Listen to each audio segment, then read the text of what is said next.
गिबियावनो बयखौबो आंनि दिनैनि बे गोदान भिडिअ बोरै लाग्रोबाय। दिनैनि भिडिअ आङो लाबोदों आसाम पुलिस आरो जायखिजाया साख्रिनि आनजादफोरावनो फैथावना मेथ्सनि माखासे सोंलुफोर। दिनैनि भिडिअआ जागोन मुलाम्फा आरो खहा एबा प्रफिट एन्ड लसनि सायाव। नोंथांमोना भिडिअखौ जोबजासे नायलांबानो जाबाय। आङो भिडिअ लाबोयैया गोबाव जाबायमोन। भिडिअ लाबोनो सानब्लाबो आङो भिडिअ लाबोनो हानाय जायाखै। आङो मानो लाबोनो हानाय जायाखै होननानै बुङोब्ला नोंथांमोननो आङो दिनै खेबसे बुंबावनोसै। आङो सिगांनि भिडिअफोरावनो गोबां बुंखाबाय। नोंथांमोना सोरबाफोर गोदान नायदों जानो हागौ। मानोना आङो मोनसे हस्टेलाव थायो, मोनसे स्कुलाव। दा बेहाय हस्टेलाव जोंना क्लास 10नि गथ'फोरनि मेट्रिक एग्जाम जादोंमोन। बे एग्जामनि थाखाय माखासे फरायसाफोरा हस्टेलनि सिङावनो फरायनाय जादों। बेखायनो आङो भिडिअ लाबोनो सुबिदा जायाखै। माने आं हस्टेल सिङावनो आङो भिडिअखौ खालामनाय जायो नालाय। माने एखनबानि समाव स्टाडि रुमखौ क्लास रुमाव होनाय जायो। जेब्ला फरायसाफोरा क्लास रुमाव थांगोन अब्ला आङो भिडिअ लाबोनो सुबिदा जायो। नाथाय एग्जामा खाथि जानायखाय माखासे सुबिदा उसुबिदानि थाखाय माखासे फरायसाफोरा रुमनि सिङावनो फरायनाय जादों। आङो बेखायनो भिडिअखौ लाबोनो हानाय जायाखै। आङो निमाहा बियो। नोंथांमोननो जेरैबायदि भिडिअ लाबोगौमोन बेबायदि लाबोनो हायासै। आसाम पुलिसनि एग्जामाथ' बारा गोबाव गैला। आसा खालामो नोंथांमोना मोजाङै प्रिपेरेसन जानानै दङ एबा गुबुनाव नायनानैब्लाबो नोंथांमोना स्टाडि खालामगासिनो दङ। बेनिखायनो नोंथांमोना मोजाङै फरायबानो जाबाय, मोजाङै आनजादखौ होबानो जाबाय। आरो मोनसे जाहैबाय माने आङो इउटुबाव भिडिअ खालामनाया बोसोरनैनि बारा जाबाय। दासिमबो फैसाबो थाइसेबो मोनथ'नाय जायाखै। बेखायनो मालाबा समाव गोसोआ बायनो नागिरो। माने गोबां खस्थ' जायो भिडिअ लाबोनायाव। गोबां खस्थ' जायो। नोंथांमोनाबो एसे मिथिखागोन माबायदि खस्थ' जायो। दा अब्लाबो आङो लाबोनो नाजागोन। दा मोनसे प्रब्लेमा जाहैबाय, दा आङो लेखाबो बायनो हानाय जायाखै। मानोना जुदि मेथ्सनि भिडिअ लाबोनांगौ जायोब्ला लेखानिबो गोनांथि जायो। लेखायावबो एसे एनैखौ फल' खालामनांगौ जायो। बेनिखायनो आङो भिडिअ लाबोनायाव बेयावबो एसे उसुबिदा जानानै दङमोन। दा आङो जा हायो नाजानो। आङो फर्मुलाफोरखौल' होलांनो हायो नामा आङो बेखौ सानदों। माने कुइसन लाबोथारनो हायाबाबो आङो फर्मुलाफोरखौ नोंथांमोननो होलांगोन। नोंथांमोना भिडिअखौ नायलां अब्लानो बुजिगोन। दा कनसेप्टफोरखौ क्लियार जानानै थानाया मोजां। दा बाहाय दङ जाहैबाय मुलाम्फा आरो खहा, माने प्रफिट एन्ड लस होननानै बुंदों। मुलाम्फा माने प्रफिट, लस माने खहाखौ होननानै बुंदों आरो। दा बाहाय जोंना माखासे सोलोंनांगौ दङ। बाहाय सोलोंनांगौ होनना बुङोबा बायनाय बेसेन। दा बायनाय बेसेनखौ जोंना मा होनगोन? कस्ट प्राइस होनना बुङो बायनाय बेसेनखौ। बेखौ गुसुङै सिपि लिरनाय जायो। दा फाननाय बेसेन, सेलिं प्राइस होननानै बुंगोन, बेखौ एसपि लिरनाय जागोन। मुलाम्फाखौ प्रफिट होननानै बुंगोन। प्रफिटखौ एसपि माइनास सिपि, माने एसपि माइनास सिपि माने सेलिं प्राइसनिफ्राय कस्ट प्राइसखौ दानख'नांगोन। मुलाम्फाखौ मोननो थाखाय फाननाय बेसेननिफ्राय बायनाय बेसेनखौ दानख'नांगोन। होनबानो बेसेबां मुलाम्फा जादों बेखौ जोङो मोननो हागोन। माने बेसेबांनि बायामोन बेनिफ्राय बेसेबांनि फानखो। फाननाया बायनायनिफ्राय बारा जानांगोन आरो। बायनाय एसपिआ माने सिपिनिफ्राय बारा जानांगोन। फाननाया बारा जानांगोन आरो बायनायनिफ्राय। बायनानै एसे लाब जानांगोन नालाय। बेखौनो होनगोन मुलाम्फा। दाना खहा दङ, लस होननानै बुंगोन। सिपिनिफ्राय एसपि दानख'नांगोन। दाना बायनायनिफ्राय फाननायखौ दानख'नांगोन। बेसेबांनि बायदोंमोन, बायनाया माने एसे बारा आरो एसे खमाव फानबाय। होमबा माने सिपिनिफ्राय एसपि दानख'नांगोन। होमबानो जोंना मा मोनगोन? खहाखौ मोनगोन। दाना बेहाय सिपिआ देरसिन जागोन एसपिनिफ्राय। थारमाने बायनायासो फाननायनिफ्राय देरसिन जागोन आरो। होमबा बेयो खहा जाबाय। बेबायदि। दाना मुलाम्फानि पारसेन्टखौ बोरै दिहुनगोन? दा मुलाम्फानि पारसेन्ट दिहुननायनि फर्मुलाया जाहैबाय पि बाय सिपि होनना बुंगोन। प्रफिट बाय माने सिपि माने मा जोंना बायनाय बेसेन माने इनटु 100%। 100खौ सानजाबनांगोन आरो। 100 सानजाबनानै पारसेन्ट होदेरबानो माखौ मोनगोन जोङो? मुलाम्फानि पारसेन्टखौ मोनगोन। फर्मुलाखौ गोसोआव लाबानो जाबाय। पि माने प्रफिट, सिपि माने बायनाय बेसेन गाहायाव, ओमफ्राय 100खौ सानजाबानो जोङो मुलाम्फानि पारसेन्टखौ जोङो मोननो हागोन आरो। दानिया खहानि पारसेन्ट दिहुननांगौ जायोब्ला मा खालामनांगोन? खहाया गोजौआव थागोन, गाहायाव बायनाय बेसेन थागोन, सिपि थागोन। दहायना मा होनो? मुलाम्फाया गोजौआव थागौमोन। दाना खहाया गोजौआव थागोन। जुदि खहानि पारसेन्ट दिहुननांगौ जायोब्ला ओमफ्राय बायनाय बेसेना थागोन आरो। बाहाय बायनायानो जागोन, सिपिआनो जागोन। इनटु 100खौ सानजाबबानो जाबाय। ओमफ्राय पारसेन्ट होबानो जाबाय। होमबानो जोङो खहानि पारसेन्टखौ जोङो दिहुननो हागोन। दा जुदि बायनाय बेसेन आरो मुलाम्फानि होनाय थायोब्ला बायनाय बेसेनजों मुलाम्फानि मुलाम्फा प्रफिट बेसेबां प्रफिट जादों बिनि पार्सेन्ट जुदि होनाय थायोब्ला जों फाननाय बेसेनखौ जुदि दिहुननांगौबा दाना फर्मुलाया मा जागोन गोसोआव लाबानो जाबाय बाहाय बायनाय बेसेना बेसेबांनि बायदोंमोन बे थागोन होनाय ओमफ्राय मुलाम्फाया बेसेबां पार्सेन्ट मुलाम्फा जादों बे होनाय थागोन अब्ला फाननाय बेसेना बेसेबां फानखो दाना बे थायोब्ला मा जागोन बेखौ जुदि दिहुननांगौब्ला फर्मुलाया 100 प्लास 100 जों मा प्लास खालामनांगोन प्रफिट पार्सेन्ट माने बेसेबां पार्सेन्ट मुलाम्फा जादों बियो बे मोनसे मुवाखौ फाननायाव बे थागोन ओमफ्राय गाहायाव 100 थागोन इनटु बेसेबांनि बायामोन बे थाफादेरगोन बायनाया खौ सानजाबदेरनांगोन गोसोआव लाबा जाबाय आरो जुदि बायनाय बेसेनखौ जुदि दिहुननांगौ जायोब्ला दाना बायनायखौ दिहुनगोन दाना मा जागोन बायनायखौ दिहुननांगौ जायोब्ला बेसेबांनि बायदोंमोन बेखौ दिहुननांगौबा गोजौआव बायनाय होननाय लोगो लोगोनो माने बायनायखौ दिहुननांगौ जायोब्ला गोजौआवसो 100 जागोन बे 100 सोलायगोन गोजौआव थांगोन ओमफ्राय 100 गाहायाव फैबाय प्रफिट बेसेबां पार्सेन्ट प्रफिट जादों बेहा प्रफिट पार्सेन्ट होननाय दंखायो नालाय मुलाम्फा बेसेबां पार्सेन्ट जादों बे गाहायाव थागोन माने 100 प्लास प्रफिट पार्सेन्टआ गाहायाव थानानै नैबे गाहायनि 100 गोजौआव थांगोन ओमफ्राय फाननायखौ जों सानजाबनांगोन दाना जुदि माखौ दिहुननांगौबा बायनायखौ दिहुननांगौ जायोबा फाननाया बेसेबांनि फानदों बेखौ सानजाबनांगोन बाहाय फाननाया होनाय थागोन आरो फाननाय होनाय थाखागोन ओमफ्राय बेसेबां पार्सेन्ट प्रफिट जादों बे थागोन ओमफ्राय जोङो माखौ दिहुननांगोन बेसेबांनि बायदों बेखौ दिहुननांगोन होमबा बे फर्मुलाखौ जोङो गोसोआव लानांगोन दानिया खहा एबा लस होनाय थायोब्ला दाना बेसेबां खहा जादों बे जुदि होनाय थायोब्ला खहा होनाय थायोब्ला फाननाय बेसेनखौ जुदि दिहुननांगौब्ला बेसेबांनि फानदों बेखौ जुदि दिहुननांगौ जायोब्ला फर्मुलाया मा जागोन दाना 100 माइनास L पार्सेन्ट माने खहानि पार्सेन्ट बेसेबां खहा जादों बेसेबां पार्सेन्ट खहा जादों बेहा बेखौ होनांगोन 100 निफ्राय माइनास खालामनांगोन दाना दहायना प्रफिट बा मामोन प्लासमोन बाहाय दाना खहा बा माने माइनास बेखौ गोसोआव लाबानो जाबाय खहा बा माइनास जागोन ओमफ्राय प्रफिट बा प्लास जागोन बेखौ गोसोआव ला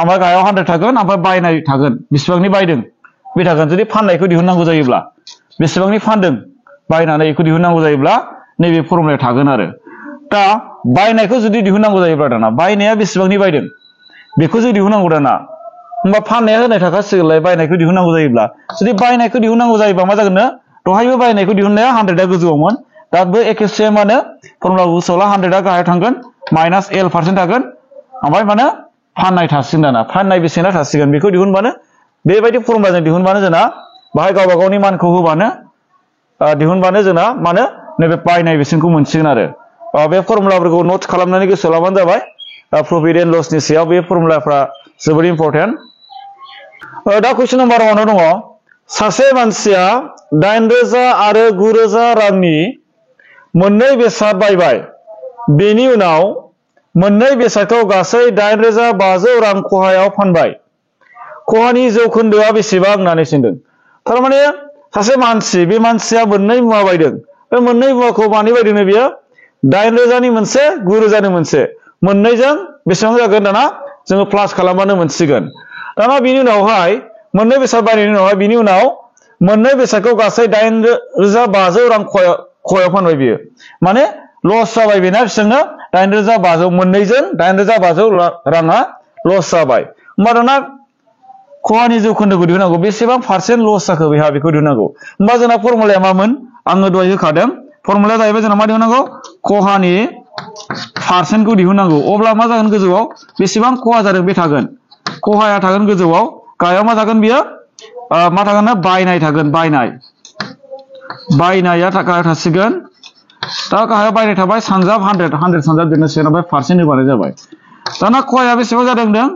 8,500 खहा ओमफ्राय बायनाया बेसेबांनि बायदोंमोन बिसोर मोननैजों प्लास खालामबासो जागोन 8,000 निफ्राय 9,000 प्लास खालामबा 17,000 जासिगोन 17,000 राङाव बिसोरो बायदों आरो मोनसे मुवाखौ सासे मानसिया बायदों 17,000 राङाव ओमफ्राय 100% बे थाबाय दा जों बेखौ दानलायलायनानै मा जायो बेनो एन्सार जासिगोन दा जोङो मा खालामनो हायो बेयाव 0 दं बेयावबो 0 दं बेयावबो 0 दं बेयावबो 0 दं दानबाय दाना गोजौआव मोनसे 0 दं गाहायाव मोनसे 0 दानबाय होमबा 850 थाबाय 850 खौ 17 जों राननांसिगोन दाना 850 खौ जोङो 17 जों रानोबा मा जागोन दाना रानोबा जोंना जागोन जाहैबाय 17 सानजाब बा मा जागोन 85 मा जागोन बेयो 50 जासिगोन बियो 50 जौखोन्दो जासिगोन पार्सेन्ट बा पार्सेन्ट थाबाय ने होमबा एन्सारा मा जागोन 50 जौखोन्दो होमबा अप्शन सि आ जाहैबाय थार फिननाय बेसेबां खहा जाखो होमबा बेसेबां पार्सेन्ट खहा जाखो 50% खहा जाबाय बेहा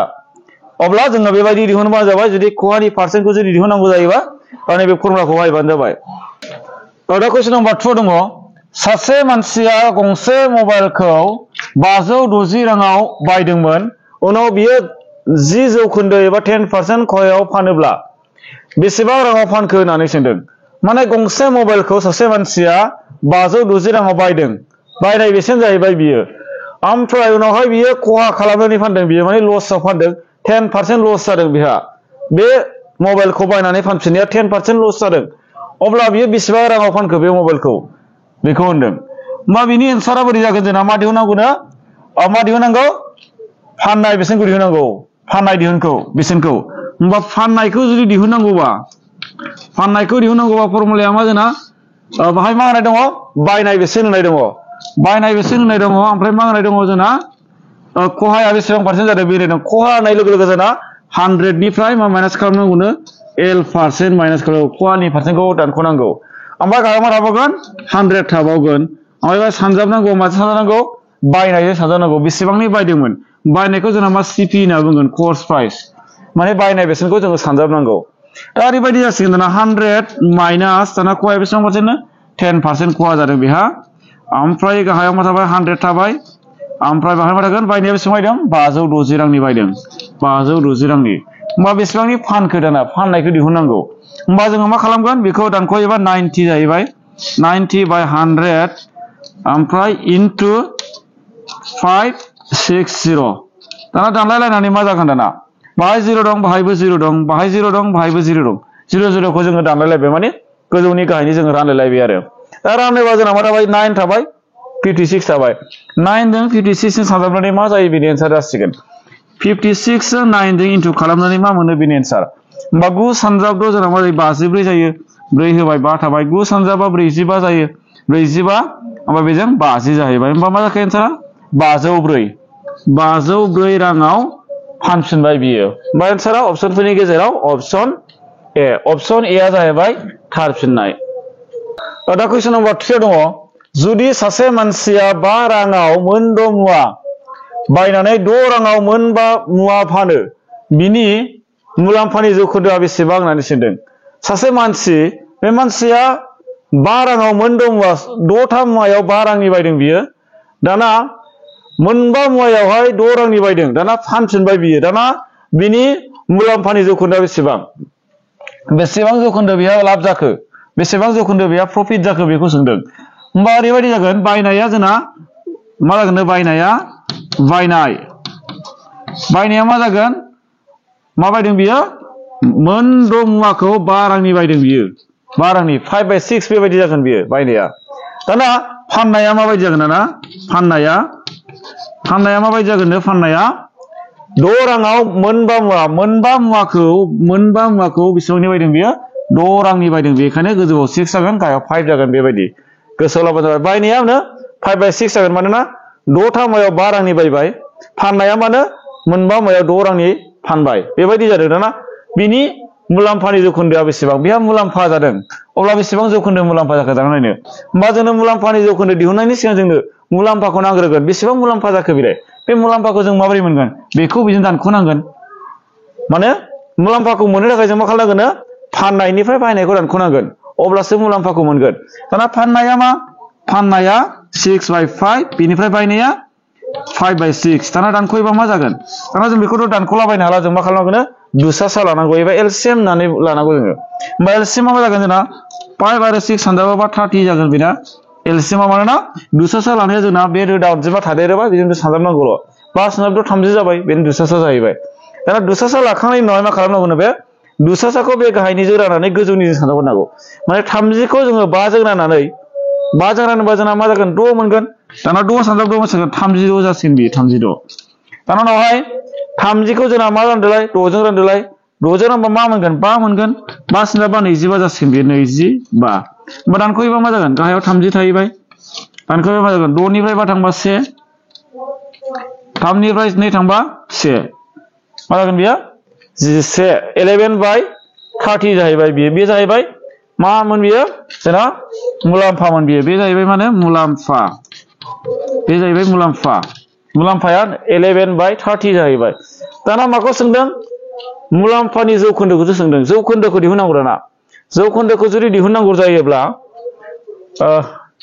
जौखोन्दोखौ दिहुननांगौ जायोबा जोंना मामोन जौखोन्दो दिहुननाया मुलाम्फानि जौखोन्दो दिहुननाय फर्मुलाया मुलाम्फानि जौखोन्दो दिहुननायनि फर्मुला जाहैबाय गोजौआव मा थागोन जोंना मुलाम्फा थागोन मुलाम्फाया बेसेबां मुलाम्फा जादों 11/30 मुलाम्फाया 11/30 ओमफ्राय गाहायाव मा थागोन माने बायनाय थागोन बायनाया बेसेबां बायदों 5/6 आव बायदों बियो ओमफ्राय इनटु 100 सानजाबनांगोन ओमफ्राय पारसेन्ट होदेरबानो जाबाय दा जों बेखौ दानलायलायनानै मा जायो बेनि एन्सार जासिगोन दाना बेहाय लिरनोसै आङो जायगाया मिलायला नैबे लिरनोसै दा ओरैबायदि जासिगोन जों दाना बेखौ बोरै दानलाय हागोन जोङो जानला मोनला दाननो हानाय नङा मा खालामगोन जोङो नैबे बोखावखोन्दोआव थानायखौ जोङो सानजाबाव लाबोग्रोनांगोन सानजाबाव लाबोबा मा जागोन 11/30 जाहैगोन बियो सानजाब ओमफ्राय 6 आ गोजौआव थांगोन जुदि राननायखौ सानजाबाव लाङोबा मा जायोना गाहायनिया गोजौआव थांगोन गोजौना गाहायाव फैयो होमबा 6 आ गोजौआव थांगोन 5 आ गाहायाव फैगोन ओमफ्राय इनटु 100 थाहैगोन ओमफ्राय पारसेन्ट जाहैगोन दाना मा खालामनो दाना जों बेखौ दानलायलायनोसै होमबा जों मा खालामनो हायो नैबे 0 जों बै 0 खौ जों दानहोनो हायो सानजाब जायोबा दाना उनावहाय जों मा खालामनो हायो नैबे 6 खौ 3 जों दाननो हायो मा जायो 2 जायो दाना 10 खौ 5 जों दाननो हायो मा जायो 2 जायो होमबा 2 सानजाब 2 4 सानजाब 14 44 होमबा एन्सारा मा जागोन एन्सारा 44 जागोन 44% बेबायदि जासिगोन आरो 44% मुलाम्फा जाबाय होमबा मुलाम्फाया बेसेबां 44% अप्शन बि आ जाहैबाय थार फिननाय दिनैनि भिडिअआ बेखिनियानो भिडिअखौ जोबजासे नायनायनि थाखाय साबायखर आरो उननि भिडिअआव लोगो मोनलायफिनगोन भिडिअखौ लाइक खालामबानो जाबाय आरो लोगोफोरनो शेयार खालाम आरो चेनेला जुदि गोदानबा चेनेलखौ साबस्क्राइब खालामबानो जाबाय नोंथांमोना लाइक आरो शेयार खालामनानै आरो कमेन्ट खालामनानै सापर्ट होयोब्लासो आङो भिडिअखौ लाबोबाय थानो थुलुंगा जागोन बेनिखायनो नोंथांमोना शेयार खालामलायबानो जाबाय आरो भिडिअखौ बेबायदिनो जोबजासे नायबानो जाबाय गोजोनथोंसै थेंक इउ